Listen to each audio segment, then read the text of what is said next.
ఈరోజైతే మీగడతో వెన్నపూస అయితే చేసుకుంటున్నా అండి, నెయ్యి తయారు చేసుకోవడానికి. ఇది వచ్చేసి నాకు 10 డేస్ మీగడ అనమాట. తోడేసి పెరుగు దానిపైన మీగడ వస్తుంది కదా, అదైతే ఇది.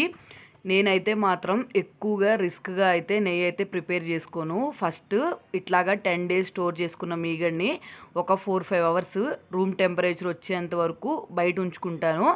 తర్వాత అది మొత్తం రూమ్ టెంపరేచర్కి వచ్చిన తర్వాత ఒక గిన్నెలో వేసేసుకొని ఒక 4-5 టైమ్స్ మనము మజ్జిగ చిలుక్కున్నామంటే ఈజీగా వెన్న వచ్చేస్తుంది.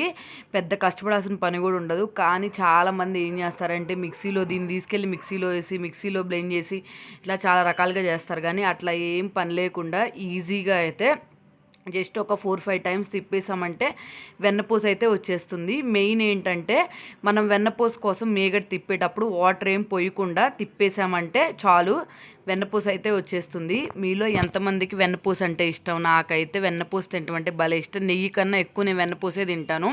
అలా తింటే చెవుడు వచ్చిందంటే నిజమేనా? నేనైతే నమ్మను ఆ విషయము. ఇప్పుడు దాన్ని తీసుకెళ్ళి మనము పొయ్యి మీద పెట్టేసుకొని నెయ్యి వచ్చేంతవరకు కరగబెట్టుకున్నామంటే సరిపోతుంది. దీన్ని నేను ఒక బాక్స్లో స్టోర్ చేసుకుంటాను. ఈ బాక్స్ నిండిపోయేంత వరకు స్లోగా కొంచెం కొంచెం చేసుకుంటా అన్నమాట. అట్లాగా 10 డేస్కి ఒకసారి నెయ్యి అయితే ప్రిపేర్ చేసుకుంటాను. మీరు ఎలా చేసుకుంటారు ఇంట్లో? వీడియో నచ్చితే సబ్స్క్రైబ్ చేసుకోండి.